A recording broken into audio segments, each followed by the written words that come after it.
तो हेलो यार दोस्तों, कैसे आप सभी लोग। तो यार आज की इस वीडियो में हम बात करने वाले हैं फाइलम हेमिकॉर्डेटा के बारे में। तो यार इस फाइलम का नाम क्या है? हेमिकॉर्डेटा। और हेमिकॉर्डेटा से आपको याद रखना है एक हेमिस्फीयर। तो यहाँ स्क्रीन पे आपको एक हेमिस्फीयर दिख रहा होगा। तो यार फाइलम हेमिकॉर्डेटा का नाम आते ही आपको दिमाग में ये हेमिस्फीयर आ जाना चाहिए। तो यार अब यहाँ देखो, हमने इस हेमिस्फीयर को उल्टा रख दिया है और इस हेमिस्फीयर में से एक वर्म निकल रहा है।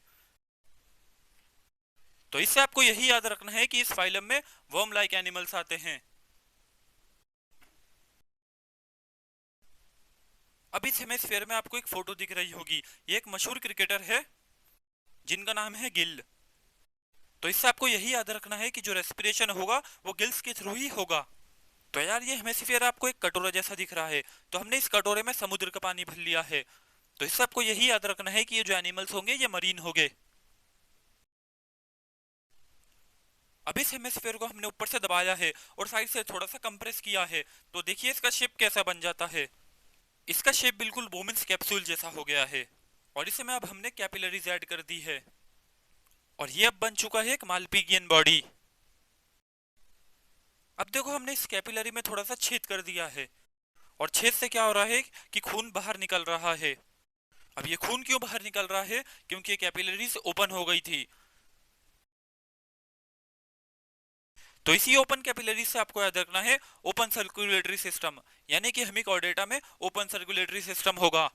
अब क्योंकि ये एक मालपीगियन बॉडी है तो इसमें पीसीटी भी होगा। तो हम चलिए एक पीसीटी बना लेते हैं। तो ये बन गई है हमारी पीसीटी, यानी कि प्रॉक्सिमल कन्वोल्यूटेड ट्यूब्यूल। लेकिन हमें बस इसका शॉर्ट फॉर्म याद रखना है, यानी कि बस पीसीटी याद रखना है।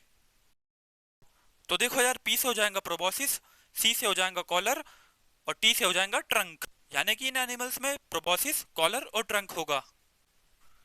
और देखिए ये जो पीसीटी है ये सिलेंडर की फॉर्म में आपको दिख रहा है। तो इससे आपको यही याद रखना है कि इनकी जो बॉडी है वो सिलिंड्रिकल है और कंपोज करेगी प्रोबॉसिस, कॉलर और ट्रंक को। अब देखो, क्योंकि मालपीगियन बॉडी एक नेफ्रॉन का पार्ट है तो चलिए हम नेफ्रॉन बना लेते हैं। अब आप जानते हैं कि नेफ्रॉन भी दो टाइप के होते हैं, कॉर्टिकल नेफ्रॉन और जक्स्ट्रामेडुलरी नेफ्रॉन। तो आप अपनी स्क्रीन पर दो नेफ्रॉन दिख रहे होंगे, एक है कॉर्टिकल नेफ्रॉन और एक है जक्स्ट्रामेडुलरी नेफ्रॉन। तो कॉर्टिकल नेफ्रॉन को आप ट्रीट करिए एज ए मेल और जक्स्ट्रामेडुलरी नेफ्रॉन को ट्रीट कीजिए एज ए फीमेल। यानी कि एक मेल है और एक फीमेल है। अगर मेल और फीमेल अलग अलग है, यानी कि एक मेल है और एक फीमेल है। अगर मेल और फीमेल अलग अलग है इसका मतलब सेक्सेस इसमें सेपरेट हो गए। अब जैसा कि आपको स्क्रीन पर दिख रहा होगा कि इन दोनों नेफ्रॉन के ट्यूबुलर पार्ट में से ब्लैक डॉट निकल के आ रहे हैं, जो कि दोनों नेफ्रॉन से निकल के आ रहे हैं।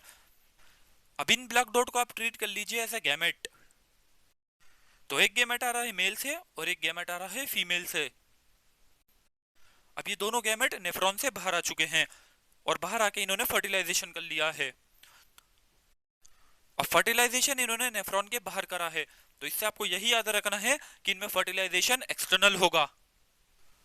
अब देखो, फर्टिलाइजेशन के बाद जाइगोट बना है और जाइगोट के अंदर आपने देखा है इन लिखा है। तो बस ये इन आपको ध्यान में रखना है और इससे ये याद रखना है कि इसमें इनडायरेक्ट डेवलपमेंट होगा। अब देखो, इनकी बॉडी में सिर्फ तीन ही पार्ट थे, प्रोबॉसिस, कॉलर और ट्रंक। अब जो एक्सक्रीशन होना है वो इन्हीं तीन पार्ट में से किसी एक में से होना है। तो उसे कैसे याद रखे चलिए बताता हूँ।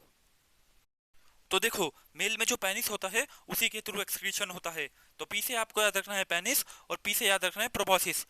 यानी कि जो एक्सक्रीशन होगा वो प्रोबॉसिस ग्लैंड के थ्रू ही होगा। तो यार यहाँ पर हमारा हेमिकॉर्डेटा होता है फिनिश। मिलते हैं अगली वीडियो में, तब तक के लिए बाय।